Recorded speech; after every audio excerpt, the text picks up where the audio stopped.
Hey guys, it's me here, Diamond Master 115. Before we begin, I would like to take a moment to appreciate the current channel artwork. Everything from my Minecraft skin's face to the default Microsoft Paint colors of light blue and yellow on the channel icon.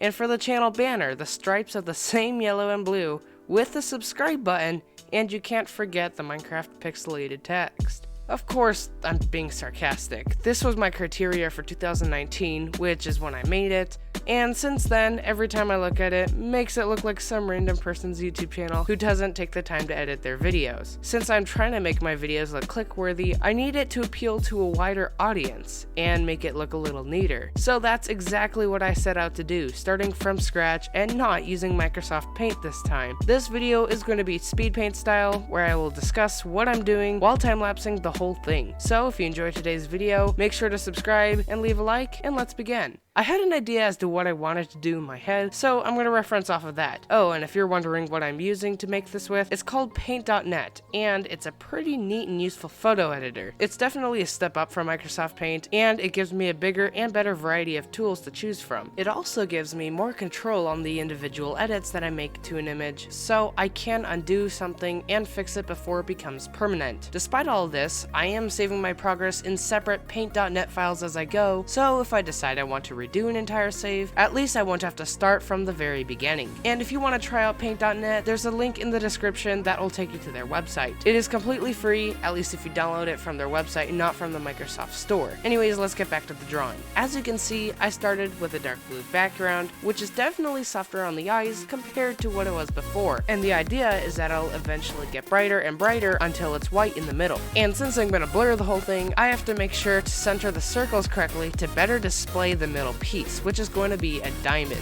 After putting all the colors in and testing with the blur, I realized that I needed to do some fine tuning by making the circles closest to the middle smaller. It took a while, but using the lasso select tool, which is like a selection that you can hover over what you want to select, I shrunk some of the circles down. However, after trying the blur again, I realized that it needed to be just slightly smaller. After fixing that, I tried it again, and I think I found the perfect result. Now it's time to move on to the diamond. For this, I chose a light blue color that I liked and aligned everything to be in the middle. Then I filled in the middle and started drawing the lines to go down the middle and center from top to bottom. I also made the colors of the lines a little darker so they were more visible from zooming out to the full image. Now, in order to add some effect and detail to the diamond, I used the frosted glass tool, which took the colors behind the object and in a way frosted the individual section of the diamond. Because the back was already blue, it blended beautifully with the diamond. You may or may not be able to tell, but I made the effect stronger on the bottom two sections of the diamond to make it look like the top two were better lit from the hypothetical light. After that was done, I can move on to the M of the picture. The idea is that the bottom two pieces of the M would sit behind the diamond while the top two would sit in front.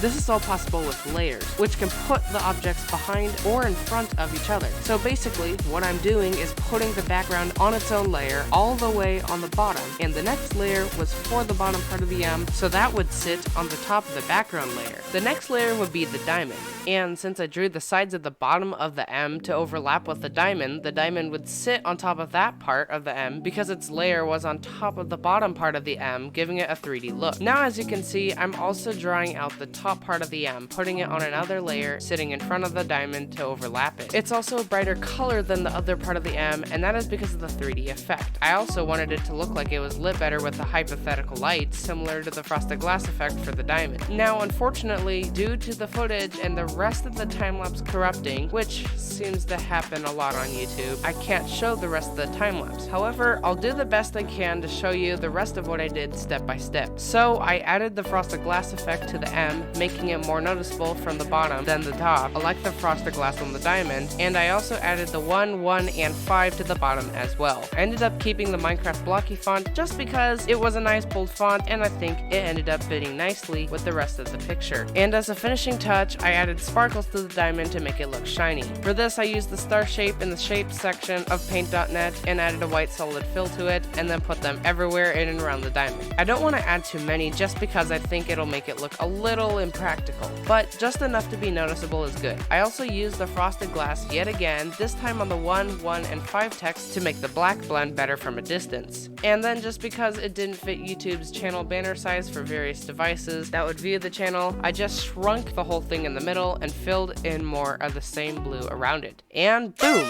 This is the final result. If you're watching this video in the first 48 hours of it being uploaded, you'll probably still see the old channel artwork. I'm going to keep it up for 48 hours and I'll change the artwork as soon as that allotted time is up, so if you want to, you can take one good last look at it before it gets updated. And if you're wondering about the intro that I made, whether or not I'm going to update it, I've decided I'm just going to drop it for now in my videos. Also, do let me know in the comments how you feel and what you like about the new artwork, and if you have any other comments or questions on how I made it, please let me know that as well. But that just about wraps up this video for today, so if you enjoyed it, make sure to click subscribe and leave a like, and I'll catch you in the next one.